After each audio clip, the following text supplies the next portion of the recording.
He got locked out, I think.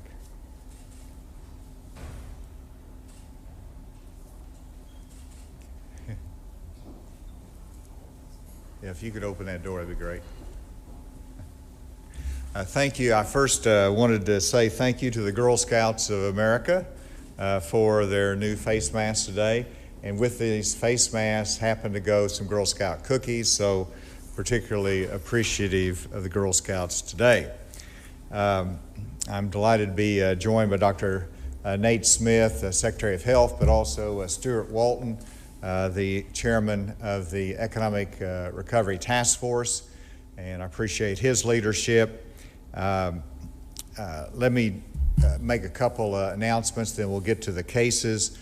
First, I did want to confirm that I have put the National Guard back on normal status, and so in essence they have been deactivated. They were called up as support and caution, and I talked to both Colonel Bryant and the Adjutant General today, and I have put them on normal status. Secondly, I did want to mention that I've had some very good meetings with some of the protest leaders, some wonderful leaders in our community and young leaders across the state, and I told them that today I would have an executive order ready. That's going to be tomorrow, and I'll have an announcement at 11 o'clock tomorrow in reference to a task force that deals with police training, certifications, and standards, and I'll look forward to that specific announcement tomorrow at 11 o'clock. Now, if we turn to the cases, this last Saturday, while we were not in session here, we did have an increase of 450 cases. Sunday, we had an increase of 335 cases, and then coming to today, we had a total of 9,426 total cases. Over the last 24 hours, we added an additional 314 cases. That brings our total to 9,740. In terms of hospitalizations, as you could see over the weekend, I think there was a decrease of some, but in the last 24 hours, we've had an increase of hospitalizations from 145 up plus 26 new hospitalizations. That brings us to 171. In terms of deaths, we've had one additional death that brings us to 155, a great loss for the people of Arkansas. In terms of testing, we did 4,131 tests over the last 24 hours, which means, as you know, we set a goal of testing 120,000 for the month of June, and we're on target to meet that goal, which is an extraordinary success of our expanded testing in the state. Just a note from not the last 24-hour cases, but previous to that, I looked at some of the data, and when you looked in Washington County, 41 of the cases were associated with 15 households, 92 cases in Springdale. It was interesting that the youngest was 10 months of age and the oldest was 72, average age 29.5. With that average age, it would be my hope that there would be a very good recovery rate from those new cases, and that's just one snapshot. I can't give you any more. I'm always interrupting myself. In terms of the counties, over the last 24 hours, two counties of note, Washington County, 86 new cases, and Benton County, 41 cases. All the rest of the counties in Arkansas had fewer than 20 new cases. And so you can see the fairly significant difference between the growth rate in Benton and Washington County versus the rest of the state. And now we'll go to the slides. The number of new cases in Arkansas, you can see the height there of 450 new cases. What was that, Saturday, then sequentially down over the last 2 days, but still at a high rate. You go to the 7-day rolling average, and you'll see the trend line is still going up. And then the next the number of currently hospitalized COVID patients. You can see where we jumped up there again. That has a new height of hospitalized. And then the next slide is the number of active cases. And I don't show this every day, but sometimes I get asked about this. So these are the active cases and that trend line. In terms of active cases, we're right at 3,000 active cases across the state of Arkansas, which is more than we've ever had before that we're aware of. Next, this I showed just because it's the regions again. I didn't show each of the different regions by a different slide, but this is the very colorful slide showing the 7-day rolling average for the different regions of our state, of course the 5 public health regions. The blue is the Northeast, which is that lowest trend line. The orange is the Northwest, which is the highest trend line. And then you have the Southwest, which is the green, which you can see is a low trend line that went up to about 40, and then it's tapped down. And then you have Central, which is the one that started the cases the earliest. That is the blue trend line, and you can see here again,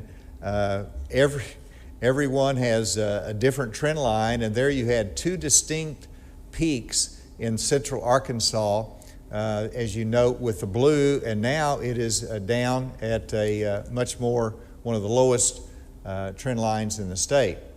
And then the southeast is the other blue, and you can see that that's at a low level. Now, what I wanted to point out also is that, of course, in Northwest, you've got the last couple days, so you've got a dip in the last couple days, and then on each of the others, you've got the nose pointing down of the trend line, so that's helpful. We'll see where it goes from here. And then if you'll go to the next slide, is the positivity rate on our testing. And it's been pointed out that whenever I give, last 24 hours positivity rate is, I believe it was 4.5% over the last 24 hours. That is not that relevant of a figure. And so I'm going to stop referencing that as much, but what is relevant is the corrected information, and because that's when all the tests come in. And so this information has been added to, and it is corrected or it's adjusted. And the look at the overall positivity rate through that timeline is 6%. And that's what we're watching here. And of course, the last 24 hours, the positivity rate is a little bit higher. I think that's about 7%, it looks like, and which is a little bit higher. But that's what we're watching, though, and those are the adjusted positivity rates that does tell us exactly where we are. And then before we go into the Dr. Smith and then Stuart with some comments on the economic recovery, I did want to mention that previously, I think last Friday, Dr. Smith and I talked about the different regions and whether we ought to make an adjustment from looking at it simply from a statewide approach to a regional approach. And we're not ready to make any jumps or changes in that direction. We'll continue to evaluate exactly what is the option, if there should be an option, from how we're looking at the state. I would make just, I always like to, what do we know? What do we know? And when we look at what we know, then it's helpful to make decisions on where we might need to go. So I just wrote down about 6 things that I know and have confidence in right now. One is that the regions of the state are all at different stages of the epidemic, and their trend lines are different. All the regions are different. Second, the future spread is not predictable. Just like 1 month ago, we were looking at Benton and Washington County, which had very, very few cases, and now they've escalated. If you look at Sebastian and Crawford County, what does their future hold, or Scott County, or southeast Arkansas. And so the future of their spread is not predictable in terms of geography. Third, the data shows that the cases are not related to the lifting of restrictions. And that's an important fact we continue to monitor. Fourth, our increased testing helps us to shine the flashlight on where the challenges are that we face and the new cases and how we address those. Number five, we do know that self-discipline and social discipline is a constant that we need to continue to exercise in the state of Arkansas, regardless of whether the cases go up or the cases go down, and that is true until we get a vaccine. And then finally, the economy must keep moving and generating and creating jobs and providing people the opportunity to make a living and support their business. Those are things that I know right now, I have confidence in, that will guide the decisions that we make. And of course, we urge everyone to make sure you do social distance and self-discipline through the course of this. Dr. Smith. Thank you, Governor. I'd like to give a few more details, and I'd also like to give some additional details on that graph that had the 5 regions, and so if we could pull that up at some point. As the Governor indicated, we've had 314 new cases since yesterday. 13 of them were associated with correctional facilities, and 301 were in the community. So our total is 9,740. Of those 9,740, 2,955 are active cases. Of those active cases, 139 are in nursing homes, 106 are in correctional facilities, 2,710 are active community cases. Since yesterday, we've had, as the Governor mentioned, a net increase of 26 hospitalizations to 171. We currently have 46 patients on ventilators. That's an increase of 11 from yesterday. We've had 1 new death, so we're at 155. And we have 6,630 who have recovered. That's 206 increase from yesterday. Among nursing home residents, we have 55 cases in nursing homes that have tested positive, and 18 staff that have tested positive. We have had the largest number in the Southern Pines Health and Rehab facility in Prescott, Arkansas. We have also had in our correctional facilities 115 new cases at the FCI in Forest City. They had some symptomatic patients among those barracks that had previously tested negative, and so they've done additional testing there. In terms of where our new cases are coming from, the Governor's already indicated that Washington and Benton counties are our top counties. We had 13 cases coming from Pulaski County, Saline County 11, Sebastian 11, and Sevier County 11 as well. The Governor's mentioned our testing. We did 4,131 tests yesterday. We've had consistently over 4,000 tests per day every day of this month except for the first day. So our total is 28,862. So we're ahead of our target for 1% of our population each week, or 120,000 tests for the month. The Governor mentioned that we're not seeing a relationship between these new cases and the businesses that we've opened. Specifically, of our active cases, only 2% of them reported having visited a restaurant in the previous 14 days. And of those, that doesn't mean that that's where they got it. They just had visited a restaurant. Less than 1% had been to a barber shop, 1% to a church, 0.3% had been to a gym, and 0.5% had been to a hotel or a motel. I want to go back through the regional graphs here just to give a little bit more detail clarifying. Can you go to forward to the, I'm sorry, let's go to the one that has all of them together. the colorful one. There we go. As the governor pointed out, this orange line is northwest, and that's really what's driving our increase in new cases. As you can see, in parallel to that, the southwest is in green. It's also been increasing, but the numbers are much, much lower. The numbers in northwest have been almost 4 times as many as the ones in southwest, and the growth in cases in southwest has been mostly due to DeQueen in Sevier County.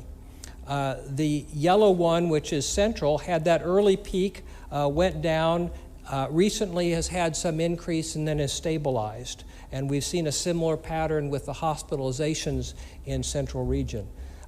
Then the one that's all spiky, that blue, is the southeast. They had those 2 large increases related to the correctional facilities, to the Cummins facility and the Pine Bluff, and also the FCI in Forest City, somewhere in there.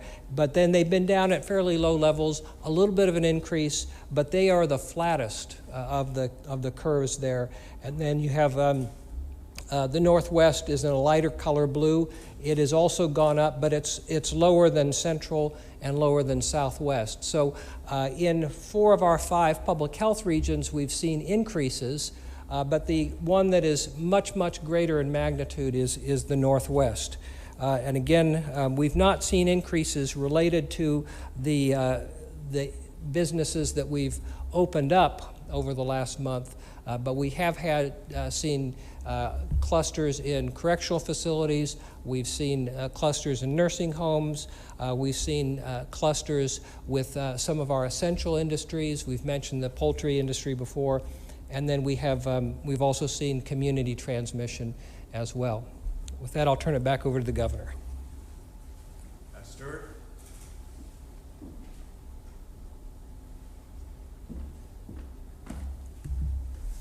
Good afternoon. It's good to be back in Little Rock, and just have a few remarks I wanted to share.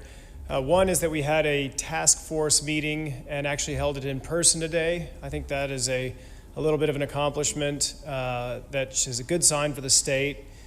We actually had, I'm guessing, about 20 to 25 members in person there. We were all socially distanced, but we were able to hear from the governor. Thank you, Governor, for showing up and giving us a good message. We heard from Dr. Smith. Thank you, Dr. Smith. And we also heard from Mervyn Jebaraj from the University of Arkansas Walton College. Dr. Jebaraj gave us some updates on the economy, both the state economy and how we're doing relative to other places, nearby states, and on the U.S. as a whole. I think, broadly speaking, small businesses do continue to suffer an outsized portion of this impact than large businesses. But there are certainly some numbers out there that back up what I think a lot of us feel, which is that Arkansas, on balance, is handling this situation pretty well, and that we're doing better than some of our neighboring states with respect to where our economy's at, versus where it was, say, in January and February, and where it's kind of been able to recover back to. We didn't have quite the same trough as some other states, and we've made a little bit better progress in the return. The task force continues ahead. We delivered our interim report just over a week ago. We aim to continue our work certainly through the month of June, and we'll be working on another report as the month unfolds. The website is probably the best place to continue to find information that we put out there for businesses, customers, stakeholders, owners, managers, employees.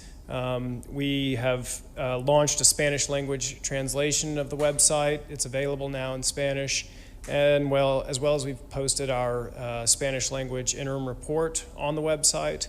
And we would encourage folks to just take a look at that. The guidelines that are in there are still up to date, and we think that's a good resource really for all Arkansans. Finally, I want to just kind of highlight here this message, good for you, good for Arkansas. It's stuff that we are, or some work that we're putting out to try to get folks to just understand the critical importance of social distancing, when to wear a mask, when you need to wear a mask, There's some research out there actually around a mask being almost as effective as a vaccine itself. And so getting people to comply with the social distancing norms, really encouraging people to practice social distancing and listen to the owners of restaurants or gyms in terms of following the guidelines that are issued by the Department of State. We really don't have anything to lose, and it's something that is going to help our state, it's going to help our country, it's going to help our economy in this recovery. I know that I, obviously being from Northwest Arkansas, have a deep concern for the numbers that are going up there. And I would describe my point of view on the overall state as concerned but optimistic. I think concerned obviously because of the increase in cases, but optimistic because I do think that we are taking targeted steps with better information to move the economy forward, but also battle the health crisis. You're not going to escape the interlinked nature of these two crises. And as we continue to try to solve for the economic side, we will also try to encourage people to behave in a way that allows us to tackle the health side as well. I think as the governor talked, the positivity rate, he talked a little bit about that maybe being not the best number, the 4% not being the best number. He's giving you good information. I feel like the information that we have today is far better than the information we had a month ago, or certainly 2 months ago. I think it's letting us target our work, both at the task force level, but also at the Department of Health level. And I expect that kind of continued development and specific focus to guide the task force and guide the Department of Health as we proceed through this. Thank you very much. Thanks, Stuart, and I particularly appreciate your perspective and the analysis that you bring to it. With that, we'll turn it over for any questions. Yes. Governor, are you still considering a regional approach to moving into phase 2 in the future? We're just leaving the options open. I wanted to, particularly after we looked at it over the weekend, I want to continue to look at it. So as to the future direction, stay tuned. We might stay exactly where we are. We might look at different options. So we're anxious to use the data that we have to reach the right decision that balances the safety of our Kansans, but also make sure we can continue to open our businesses and provide the living that people expect and need. Yes, Les. The death number is extraordinary compared to other days. I've wondered what was to account for that. Are some of these deaths previously categorized as some other illness? Or? Well, now whenever you say compared to other states, they're extraordinarily low. They're extraordinarily low compared to other states. Extraordinary compared to this daily briefing. 26 deaths in one. Is that not extraordinary? Hospitalizations, not deaths. I don't mean deaths. I'm sorry. Hospitalizations. I apologize. That's all right. I'll let Dr. Smith address the issue of the hospitalizations. Yes, 26 new hospitalizations is quite an increase. It's concerning. We're still not anywhere near our capacity as a state.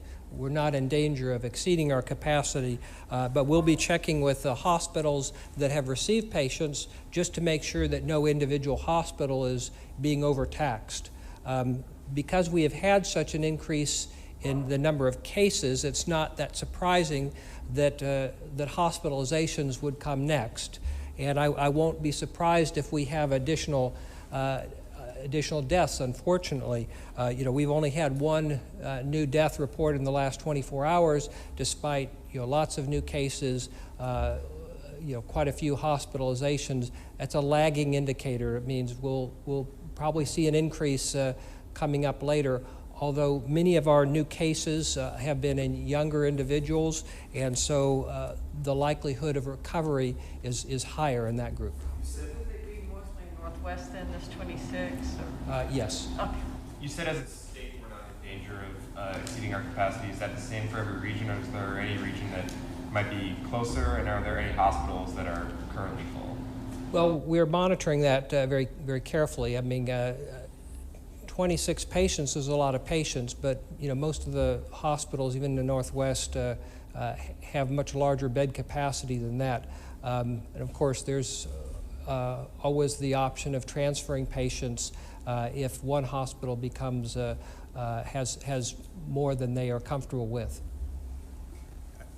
I would also point out that the hospitals are continuing to do alternative procedures and other surgeries, and so they're not only handling the COVID patients they might have, but also the other procedures that are necessary. And of course, our hospital capacity in Arkansas is well over 8,000, and so we feel comfortable where we are, but it's something we continue to watch. And Jay, we've missed you, and they almost talked about voting you off the island, so glad to have you back, Jay. I guess what's changed in your approach to the potential of regionalization? Because last week you did seem pretty adamant of we're going to move the state forward sort of as one unit instead of having each region kind of on a different step. Well, you're right. I've been very firm in trying to keep the state to move forward together as a state and not divide us up into regions. And whenever you look most recently with the growth in Northwest Arkansas, but in Southeast Arkansas particularly, it's flat, it's low, marginal number of cases. Do we, with their low density in population, do we keep them restricted, or do we speed up their ability to open up in phase 2 in the restaurants? And so that's a very important question, and so that's what we were wrestling with. Of course, I expected 30 days ago that we were on the decline and that we were all going to be able to go into phase 2 together.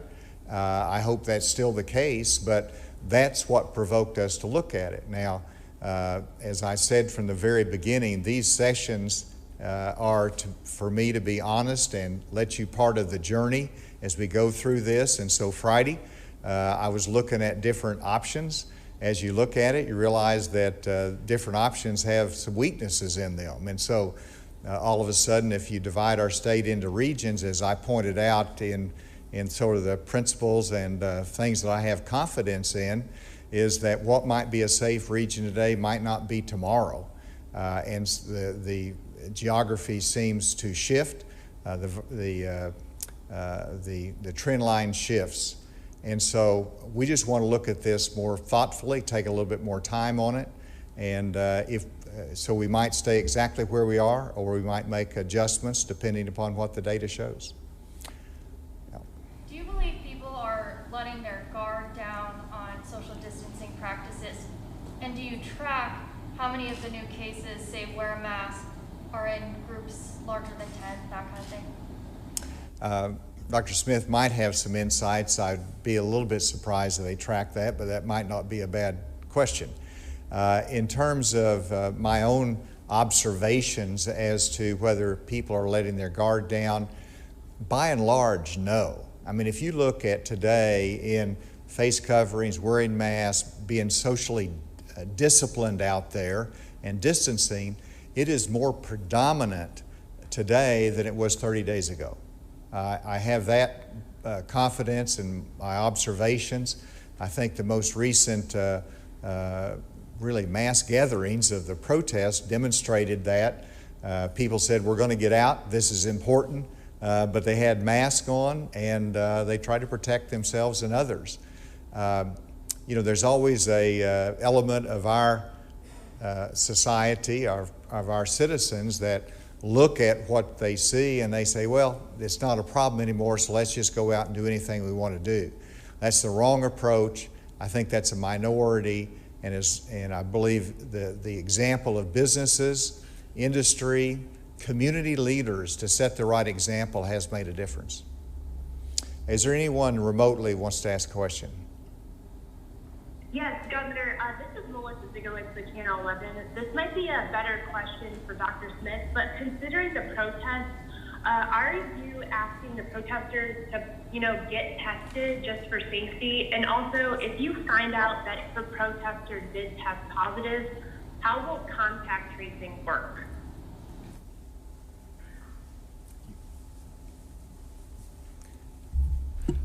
I would encourage anyone who feels like they may have been at risk for COVID-19 to go avail themselves of testing. We offer those in all of our local health units, as well as some off-site events, particularly on weekends. Or people can go to their private doctor, get tested.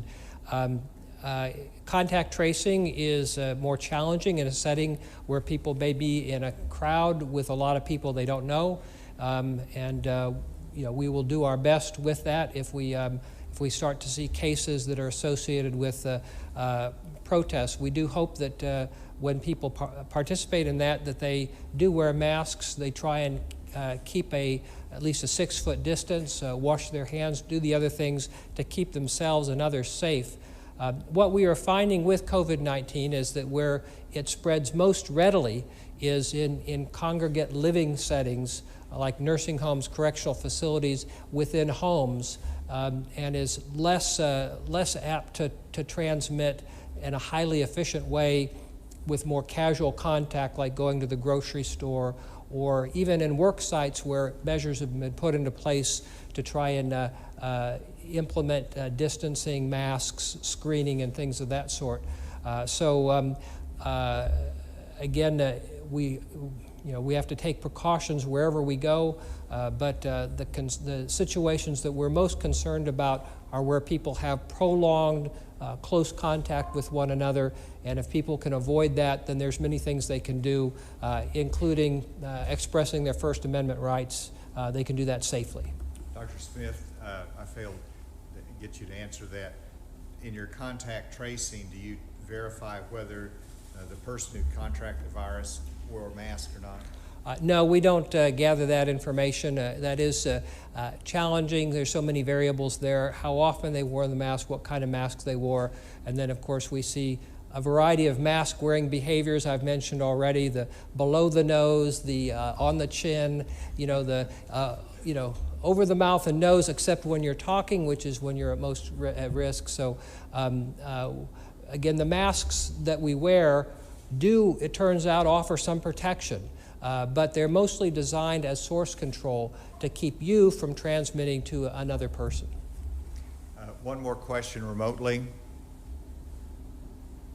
Hi, Governor. This is Tiffany Lee with 5 News. Kind of going off of what she said, I was wondering if, with all the community cases recently, do y'all know if any of them are from the protest, and is there a way that y'all can track that? We have not identified any of the new cases from the protests at this point. Obviously, the cases that came in over the weekend, they'll continue to be traced, and we will see what that data indicates. Did you have anything to add on that? And do you have a question? Last week, the state of Arkansas saw a significant rise in cases just in general, and I was wondering if that might be associated with Memorial Day because of the 10 to 14 day period in between. Okay. Dr. Smith? That got technical over above my head. Right. Of course, some of the activities that occurred Memorial Day we know put people at risk. At this point, it's hard to identify it and pin it exactly to that. Part of it is because we all experienced Memorial Day. It's not some that did and some that didn't, and we have seen a continuous increase, not a bump and then going down. So it's quite possible that there were a number of cases related to activities that people did on Memorial Day, but it's hard to pull that out, based on the pattern we're seeing. A couple more questions. On the decision regarding the National Guard, can you comment how you think local police have handled the protests over the past couple of days? And is that command structure that you set up with state police on top, is that remaining in place in Little Rock? The emergency order that I signed remains in place. Secondly, the command structure remains in place, although part of that is that we will reduce the number of police officers and units that are deployed, because we've had very successful local law enforcement work and protection of property in recent days.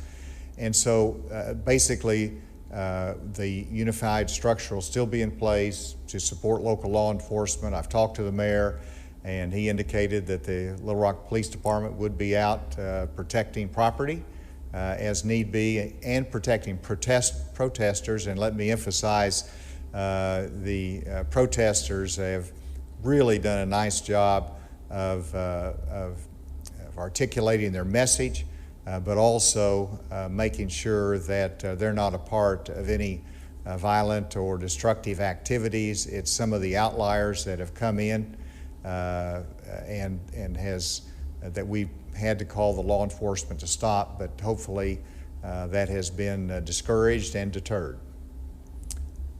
Just kind of clarify this for me. So with positivity rate, is that sort of a statistic we're kind of backing off, relying on when it comes to things? Oh, no. It's a very, very important statistic, and I didn't diminish it at all. I still look at that. It's just whenever we give you the positivity rate over the last 24 hours, that has to be adjusted up a little bit because there's some more that comes in. And so I was saying that what is most reliable is the positivity rate from 48 hours ago after it has been adjusted. And that's what the information you're seeing on that trend line. So it is very, very important to us. That tells us whether we're testing in the right areas and also to the extent of the spread that's out there. I guess for Dr. Smith, I don't know if you tracked anything with this, but is there anything anecdotally about the effectiveness of any of the remdesivir that we've used with patients?